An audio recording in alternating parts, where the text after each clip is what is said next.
Welcome to Prepare Leaders, where we'll teach you the secret formula you have been missing when it comes to self-improvement, and some leadership tips that will help you climb the ladder of success.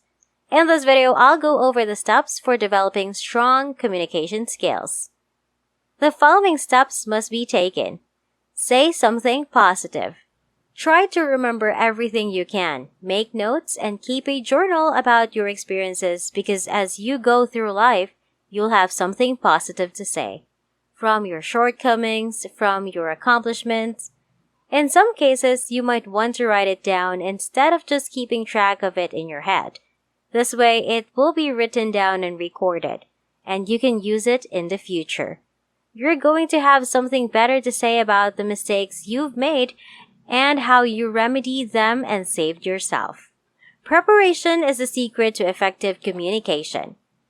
Every year of our lives is spent preparing for the next year's first 8 or 9 grades in high school, then college or university, a career to earn money, then preparing to make investments to keep you safe and secure, building a financial wall around your family so nothing can get through. It seems like it takes humans a very long time to prepare for these steps and stages in life. First, interest. Just maintain your interest in people and places. Because of this, a big part of my job requires me to go to places like Israel, Africa, South America, Australia, Russia, and the Far East. The last time I was in Israel, there was some sort of alert, so we had to get off the plane, remove all our luggage, and go find our individual pieces of luggage. Now, if you're working with independent people, it can be challenging, but I guarantee you a paycheck that will blow your mind. Here's something interesting about people. The ones who should be doing it the most are the ones who are inclined the least. How come they can't see it? I know I can see it, but maybe they're not supposed to see it at this time. That's the best I can say. Sometimes you just have to take the easier route rather than trying to explain. The second step is to state it clearly. Here are some tips for doing so. Create a list. First, sincerity.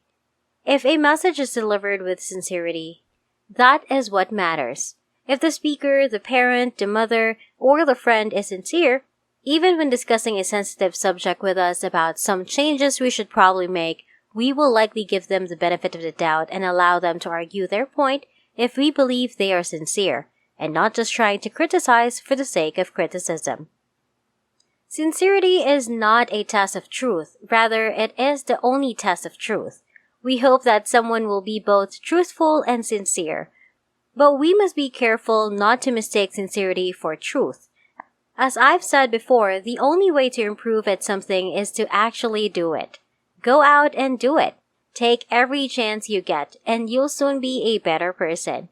What's next in effective communication? Saying it clearly? Yes. If you can express it in fewer words or less time, don't take too long to say it. Talking to children can help you learn how to be succinct. Children will tell you that 30 seconds of conversation is already too long because they have games to play and other things to do. By conversing with children, you can learn how to be succinct and powerful. In the story Keller tells, Jesus wandered the countryside as he put together the 12 people who were going to make up his following. From the bottom of your heart, wrap devotion and passion in your words so that when you speak them, they have incredible power. And before we continue, I'll be giving you time to subscribe to the channel, hit the like button, and turn on the notification bell to be notified every time a new video is uploaded. Let's continue. The more limited the vocabulary, the greater the tendency to misbehave. Isn't that interesting? And when you give it some thought, you can say, well, I can see where that would be if you were very limited in your ability to comprehend because you had such a very small vocabulary. These researchers were working on a rehabilitation program for prisoners when they made this discovery. This is what reading is all about. If you're talking to a child, you should really pour it on, or should you hesitate? Should you save this for another time or do it now? Some of those are things that you have to learn by reading the child. Read what's happening to your audience of 1 or 1,000. It's a challenge, but it'll help you. Here's the next one. You need to be able to read emotional cues, such as whether you're coming on too strongly or whether you should be easier this time.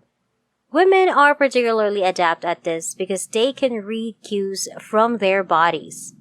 For example, if a woman says something doesn't feel right and a man asks what that means, the woman responds, "I'm telling you." And the man asks, "What does that mean?" Men can learn to pick up these emotional signals better, but women seem to have it right because they're tuned in and it's built in. There's no use droning on if the signal should have told you, "Wow, this is not the time. This is too strong." Picking up not only what you see and hear, but also what you feel will help you achieve good communication. Have something good to say? Say it well.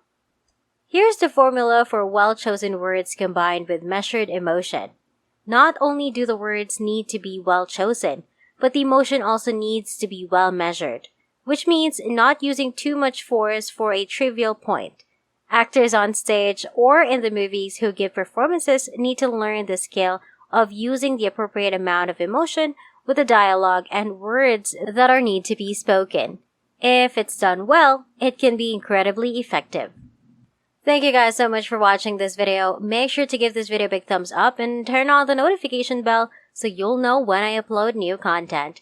Leave a comment down below if you have any questions. Be sure to subscribe if you haven't yet, and I'll see you all in my next video.